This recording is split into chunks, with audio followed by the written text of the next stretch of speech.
अगर आप लोगों ने मुनाफिक का नाम तो सुना है, अगर आपने मुनाफिक की शक्ल देखनी है ना, कि अगर हमारे सामने कोई आदमी खड़ा कर दो तो मालूम पड़े कि मुनाफिक कैसा होता है, तो वो भी आपको इस वीडियो में मिलेगा। बिस्मिल्लाहिर्रहमानिर्रहीम। अस्सलाम वालेकुम नाजरीन। नाजरीन, कल शाम को इमरान खान साहब ने कौम से खिताब किया। मैंने भी सुना, आप बहुत लोगों ने भी सुना होगा। हर सहाफ़ी ने अपना अपना पॉइंट उठाया।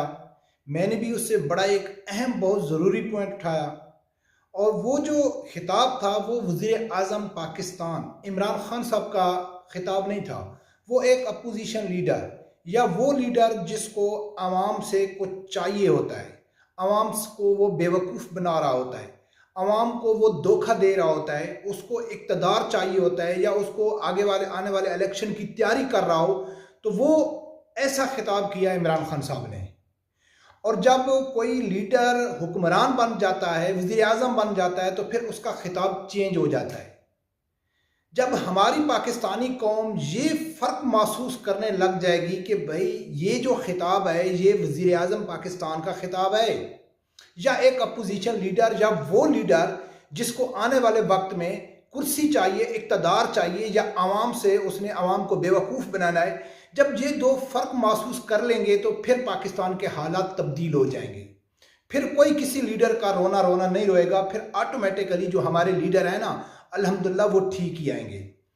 तो इमरान खान साहब ने जो उस खिताब में जो पॉइंट उठाया कि जो उसको आवाम से कुछ चाहिए था, आवाम से वो हमदर्दी हासिल कर रहा था, वो एक सच्चा बन रहा था, तो मुझे बहुत ज़्यादा खुशी भी हुई और तअज्जुब भी हुआ। खुशी इस बात की हुई कि उसने जो अल्फाज दोहराए इमरान खान साहब ने, अल्हम्दुलिल्लाह 4 साल से उलमाए हक, ख़ासकर अल्लामा खादिम हुसैन रिज़वी रहमतुल्लाह अलैह, उसके बाद अल्लामा साद रिज़वी साहब, जितने भी उलमाए हक हैं वही बातें कर रहे हैं, वही इमरान को समझा रहे हैं, बार बार इमरान को समझा रहे हैं कि आप ऐसा ना कर, प्लीज़ आप ऐसा ना कर, आवाम के साथ जुल्म न कर, इस्लाम के साथ जुल्म न कर। लेकिन जब इमरान खान साहब की कुर्सी मजबूत थी, वो एक खुदाई दावा लेके बैठे हुए थे, जब वो खुदा बने हुए थे तो उसके तेवर भी अलग थे, उसके बात करने का स्टाइल भी अलग था, उसके जो फैसले थे वो भी थोड़े अलग किस्म के थे।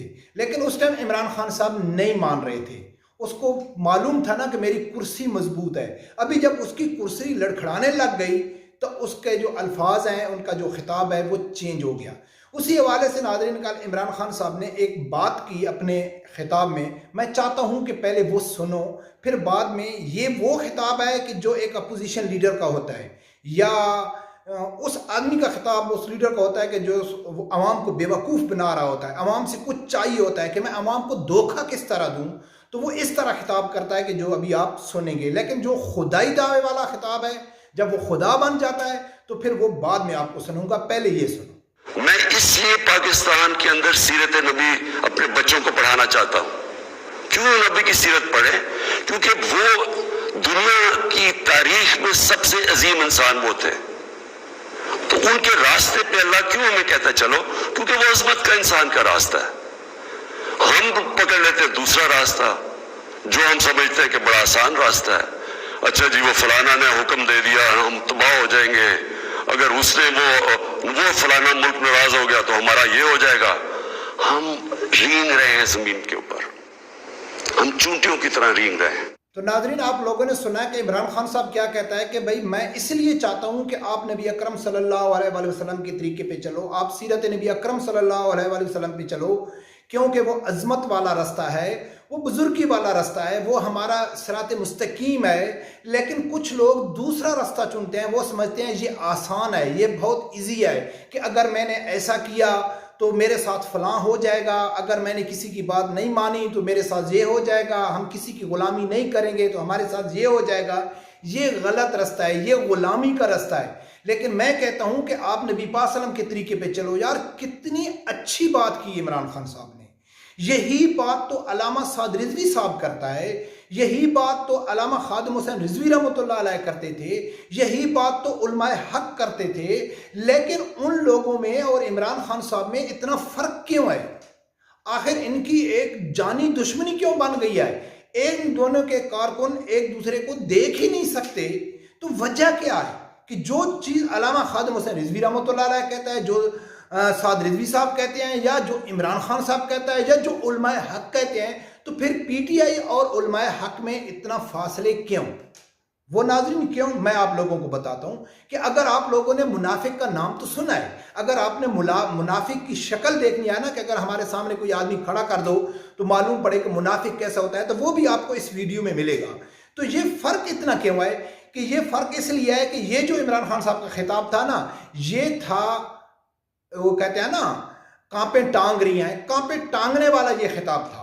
लेकिन जब ये बादशाह बना होता है ना, जब खुदा बना हुआ था, तो उस टाइम इसका खिताब कैसा था वो भी सुनो। वो भी नहीं कह रहे कि एम्बेसडर को वापस भेजो, तो इसका पहले तो कोई फर्क नहीं पड़ना लगा फ्रांस को।